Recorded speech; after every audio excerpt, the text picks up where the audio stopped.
Hey everybody, so this is the LCD screen.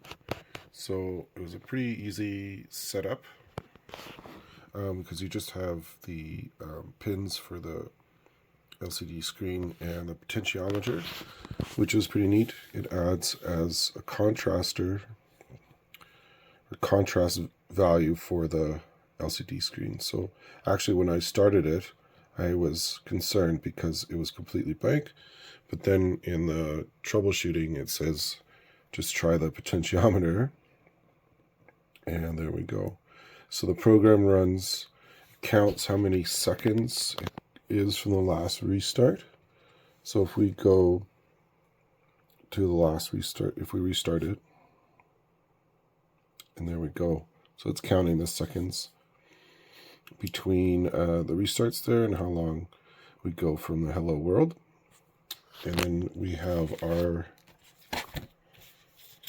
challenges, which is changing the message, show hours, minutes, and seconds, and count button presses. By adding a button to the circuit, you can count the number of times a button was pressed and have the button change what the display says. So I'm going to give that a go, and we'll come back. Hey everybody, so this is the first challenge. I changed the message to count 444 rules, and we're counting the seconds till it how long it's been displayed for. And it's a pretty simple challenge because we're just changing the print statement in between, so it's still a string. All that still applies. Pretty simple stuff. And there we go. So the next one was show hours, minutes, and seconds in the counter. So we'll give that a go. All right, everyone.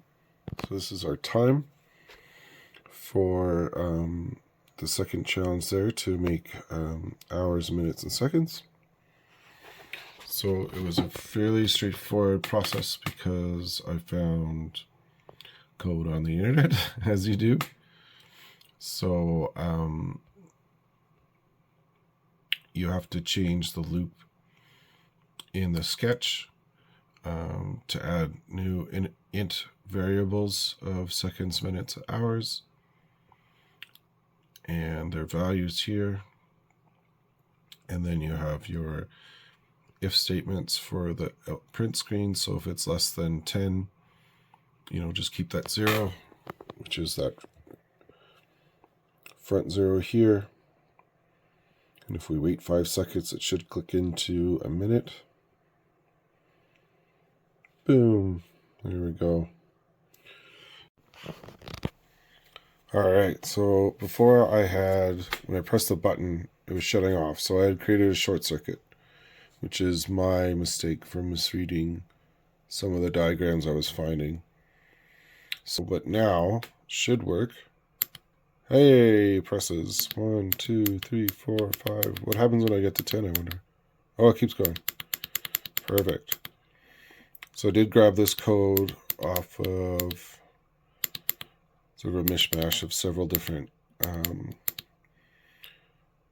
other projects that I found. So I will link those in my reflections. But it was pretty straightforward. All right, so this is 4B, the temperature sensor. So it's reading 17 degrees in my basement, which is probably about right.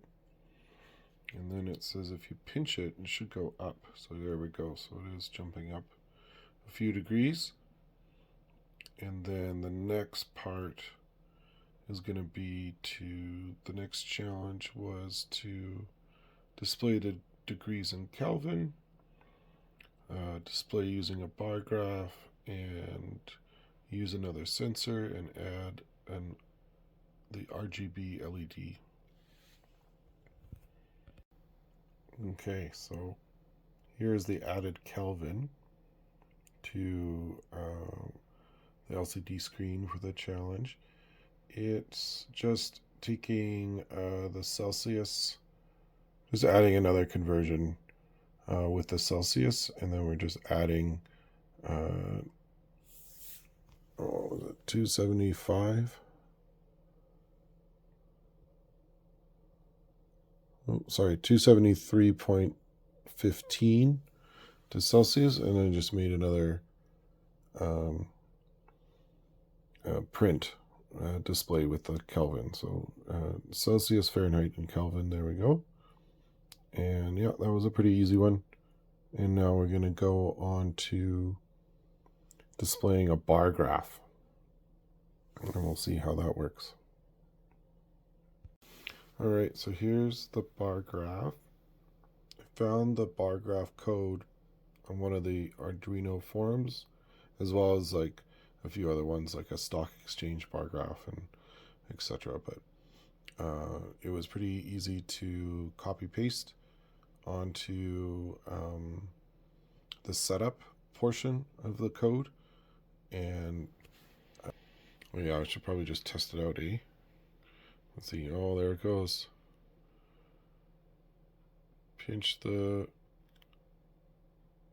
temperature sensor and it'll rise, so it is rising. And the bar is following along, so that's pretty neat. And let's see. And it sort of comes back down as well. Great. So let's move on to using another sensor. Alright, so here's the photo sensor. So I went back to the photo sensor diagram in, I think it was like circuit 1. And we've added our 10K resistor in between our control and our ground. And we have our 5 volt in there. So it's reading about 50%, which is about right, because it's not a whole lot of light here in the basement. But if I were to shine my LED, and then wow, jumps right up 87, take it out, go back to 50 degrees, and if I cover it, should get down to pretty low, but about 10%, 13% there. So I mean, there's a lot of light, from the screen, my computer, my phone, that might be bleeding in between where my thumb is sort of sealing the photoresistor, but that is light level using another sensor. So that's awesome. So we're going to move on. All right, everyone. So this is the last challenge of the temperature sensor project 3P. So it was to add RGB light to the sensor. So I've used the first RGB circuit that we learned in Project 1. I've hooked it up there with the 330 ohm resistors and the ground. And those had to go into pins 6, 5, and 3 from that little footnote there to read for the RGB light. And then we've got our temperature sensor in there. I did find an Arduino, I had a lot of fluctuation in the sensor reading with the RGB light. And I found an Arduino YouTube that when you add sort of a lot of different elements like the screen, the light, the potentiometer, the sensor can get a lot of voltage fluctuations. So I did move the ground for the sensor to its own ground. I think I had a spare there in the breadboard or redboard. So anyway, so when we go and so I'm using a freezy to lower the temperature here to less than 10 degrees Celsius. It should turn blue.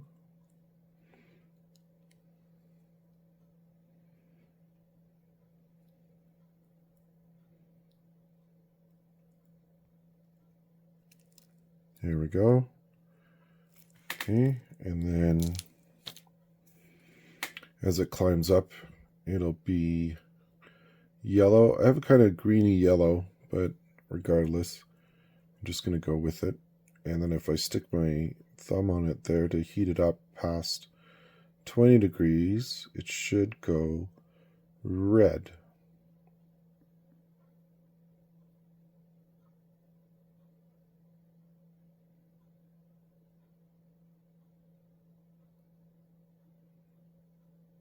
There we go.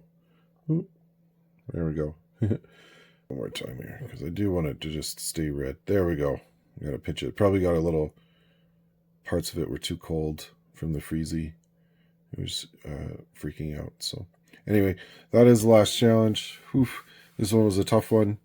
A lot of little problems there with the power fluctuation and just getting the RGB to work, consistently. So anyway, now we're going to move on to Project 4C, which is the Who Am I game. Hey everybody, so this is the DIY guessing game, Who Am I game. So if we give it a reset here, just finished. So category animals gives you a get ready, 3, 2, 1. And then you have to guess frog. And then if the other player were to guess the animal, then you would press the button, go to the next one. And yeah, keep challenges. So the challenges for the circuit are changing the time limit, change the words in the word list, and change the winning and losing song. So we'll give those a go. Alright, so this was change the time limit. So now I'm getting 25 seconds. So that was a pretty quick one because the time limit is in milliseconds, so 1,000. So if it was set to 15,000, so if you change it to 25,000, you can change the time limit. And then you could also, the next one is change the words in the list. So we could change these to, there's quite a few here. Some instead of animals, it could be movie titles or something like this. And yeah, we can give those a go for the next one. All right, guys, so this is movies I changed it to. And I used, so if it's more than 16 characters long, the LCD screen cuts off. So you could play around. Should be like Godfather Part 2 or Part 3, Saving Private Ryan. Yeah, it doesn't. Return of the King, Lord of the Rings, 7, Forrest Gump works, Star Wars. So anyway, it's pretty easy to change because you can just change the array to whatever. And then I just pulled this off of IMDb, which is like the top 50 movies that won the most awards. If you do like top grossing, you get like all the Marvel movies, so at least this gave a little bit more variety. But yeah, that was all there was. And the next one was to change the winning and losing music there. And yeah, we'll give that a go. Hey everyone, so I changed the melody there. I found a really fun Git repo that has lots of ways to add a huge amount of libraries to your songs. So I'll put that in my reflections. And it uses, you have to make your own CPP library in your file that you're using for this challenge or the DIY game. And you can then use that file as a library to then make your your melodies that you want. So there's like movies and songs and games, and I picked an old classic favorite, which is Tetris. So I'm going to play for you now.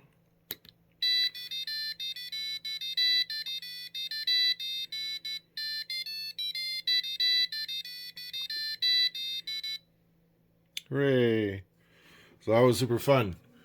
I'll put this in the reflections, like I said, but yeah, it was super fun. So if you make this pitches.h, don't make it INO, which the IDE wants to do. You just want to use make it like a CPP file, but use .h or however you want to call it. I think I stuck with the instructions on the site, so I just named it .h, and then it gives you the melody and the note directions, and then it'll include how you want to play it. So where was it here? Yeah, so then you can play the melody, and then you can put in this new function there, and it'll play that melody that you want to play, that it's calling on